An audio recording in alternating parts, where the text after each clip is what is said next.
Hi, everybody. It's Mark Rushton of MarkRushton.com. It is Saturday, May 22nd, 2021. I'm going to head out here in a little bit and do a little disc golfing with John. We're headed out of town. Going to find a nice 18-hole course and have a little fun because life is meant to be good, right? So what's this video about today? This video is going to be about something I've been kind of working on for the last week or two, and I haven't really talked too much about it. Maybe I've hinted at it here and there. But this video is called Cleaning Up My Spotify Artist Profiles and Public Playlists. Cleaning up my Spotify artist profiles and public playlists. Now, I'm not going to show you what I'm doing. I'm not going to show you a video. I'm not going to have fancy little graphics. I'm just going to talk. And this is a way for me to sort of check myself and sort of describe my process and how I came to do what I'm doing. And if anybody watches this video and gets inspired by it, that's great. Otherwise, for me, it's like I'm a process. I really enjoy like identifying processes and stuff like that. That's the day job software testing side of me. And so I try to carry that over to, and technology too. And I try to carry that over to the recording artist side of me too. The side hustle and everything. So let's get started here with it's kind of a long agenda today. I'm gonna try to get through it as quickly as possible. So this past week, I have been cleaning up my Spotify profiles in Spotify for Artists. I publish under a lot of different artist names, so it's a lot of work. And let me tell you what I've been doing here. Again, I'm not going to show you. I'm just going to tell you what I've been doing. You take notes, all right? Number one. And this is in Spotify for Artists. If you're not in Spotify for Artists, what are you doing? And you publish music? What's the matter with you? You're lazy. Get into Spotify for Artists and start learning that system. Okay, so yeah, it's a lot of work. I'm afraid of work. All right, number one, I made sure every artist name that I publish under, and I have a big roster in there of all the artist names that I publish under. If you publish under one or two, it's so much easier for you, right? But I made sure that each artist name had a header image. A header image. That's the image that's at the top. That's the image that's at the top of when you're on Spotify, at least on the desktop app, and probably in the mobile app too, there's a little sort of a header image behind your name. And in Spotify for Artists, it's 2660 by 1140 pixels. I just find a nice, pretty colorful image of some kind, usually my artwork or whatever, and I load it up. And so I made sure, every artist name had a header image. And I'm filling in all the little boxes here for Spotify because they want all those little boxes filled in, apparently. That's what I hear. And so if other people are saying that, then that's what I'm going to do. Number two, I made sure almost every artist had the artist fundraising pick filled out. I didn't do that for every single one, but I did that for most of them. And that can be either to a charity of your choice or PayPal.me. I've not gotten a single penny from it, but the thing is, you never know when somebody might want to donate. For me, that's that sort of thing. That's why I always put everything out at Bandcamp as well. You never know when somebody may come along and want to buy some downloads. It happens infrequently with me, let me tell you. So I filled that out. Number three, I made sure I had every artist pick filled with a song, album, playlist, and a graphic. So in Spotify for Artists, you have the artist pick. So it's something that the artist would suggest other people to maybe consider listening. Usually what I pick is a track or an album by that particular artist. Sometimes it's a playlist. And then I have a nice little splashy graphic on there usually. They really like, and those expire, I think, every 2 or 3 weeks. So you kind of have to go in there and get them updated. Excuse me here. Number four, you scroll way down there. I made sure that I had a certain number of artist playlists showing. Artist playlists. Scroll way down on Spotify on your profile. Scroll way down below your discography, below your albums, singles and EPs. Way down at the bottom, there's something called artist playlists, and you've got to add them. You got to add some of those things on there, and then, but here's the thing. For myself, Mark Rushton, I have released some stuff with field recordings in it over time, and that's done pretty well, and that has skewed a lot of things. And so, if I look into my fans also like for Mark Rushton, the fans also like, most of that is just nature recordings and stuff like that. So I'm trying to correct that. Mark Rushton is mostly ambient music. So I'm trying to correct that. I'm trying to repair the web of time over to ambient music. So I made sure that all of my artist playlists there in the bottom that feature on my Spotify artist page are all ambient electronic music. No field recordings in there. And so, yeah, number 5, I made sure some of those artist playlists had music by similar artists. So I didn't just have artist playlists with my own music, because I do have a rather deep catalog. I made sure that some of those playlists down there were by other artists. And I'll expand on that here in a few minutes. Talk about the alleged importance of that. Excuse me here just a second. That pollen count's back up for some reason. We got stuff flying all over the neighborhood. All right, number 6. I made sure I had some good images in the image gallery. I don't know who looks at that, but I put a whole bunch out there and tried to make them look presentable. Number 7. This is the last one in the first part of the agenda here. Number 7. I made sure I had links to a small number of sites where I have artist pages, such as Facebook. Facebook pages, for me, are mostly perfunctory. I only occasionally post something to them. I don't really invest any time in them.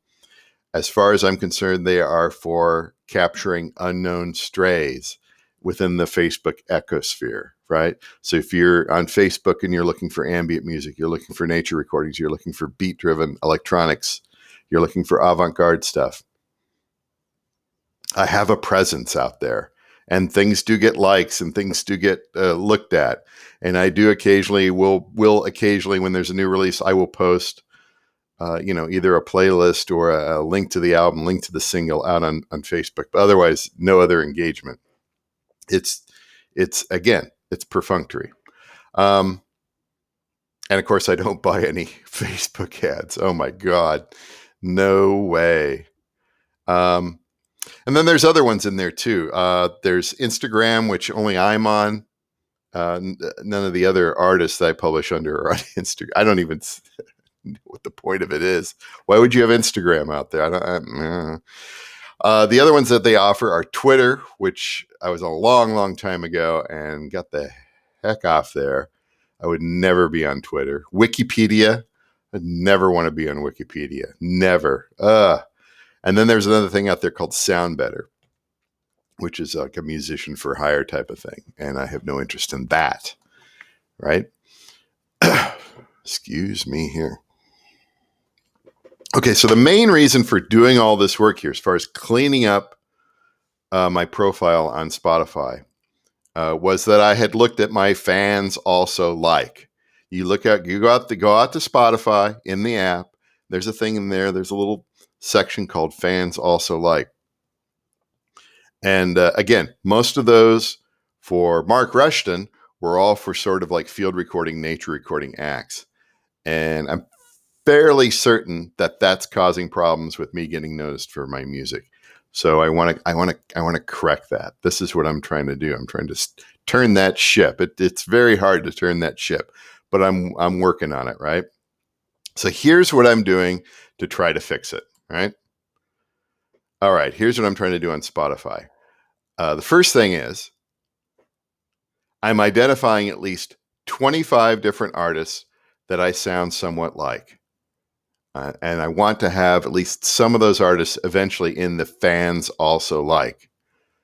And then what I do with that is I find those artists shorter tracks, so no 15-minute epics.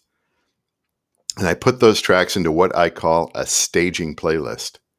So it's actually more like a staging playlist or like a stable. Like this, we are all sort of in the same musical ecosphere. We're in the same musical ballpark. If you like my stuff, you might like this person's stuff or this band's stuff or this track from several years ago or a couple of decades ago. That's what I'm doing. And um, I'm building playlists, public playlists based on that and interjecting my music here and there. I've been talking about this for years, and it has had a little. It has sort of worked for me. So I need to do more of what works and do less of what doesn't work, right?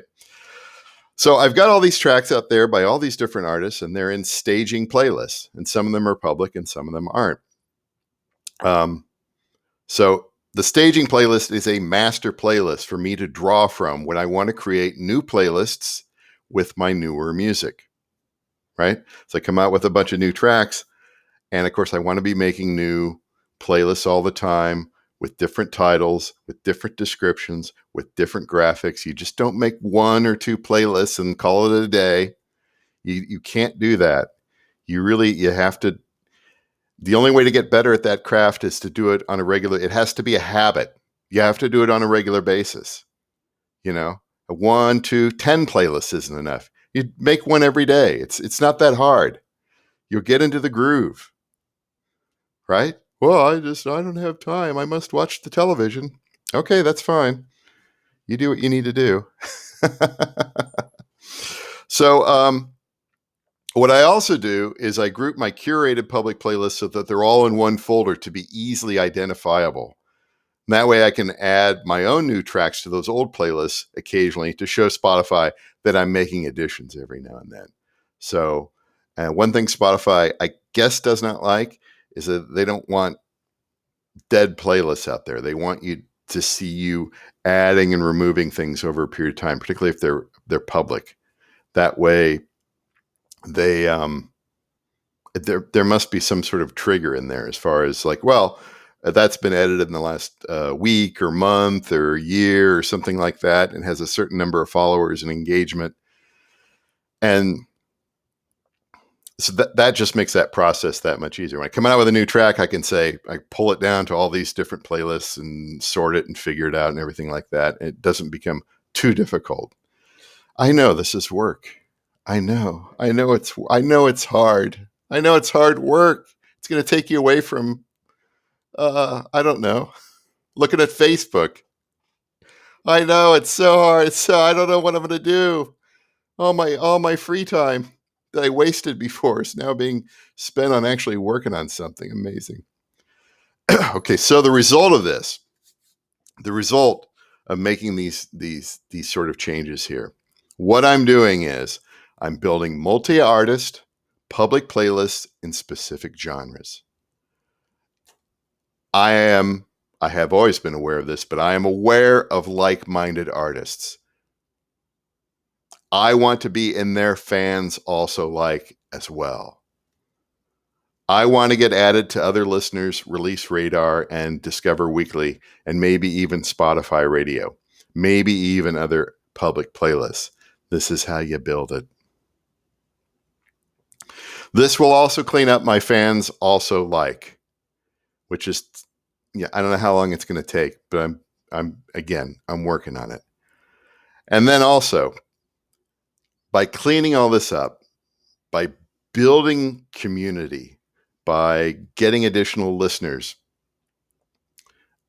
through crafting these public playlists, by being very careful about what I'm including myself with, that may, I don't know whether this is true or not, but I'm going to try it out. That may get Spotify playlist curators to pay attention to my submissions in the future.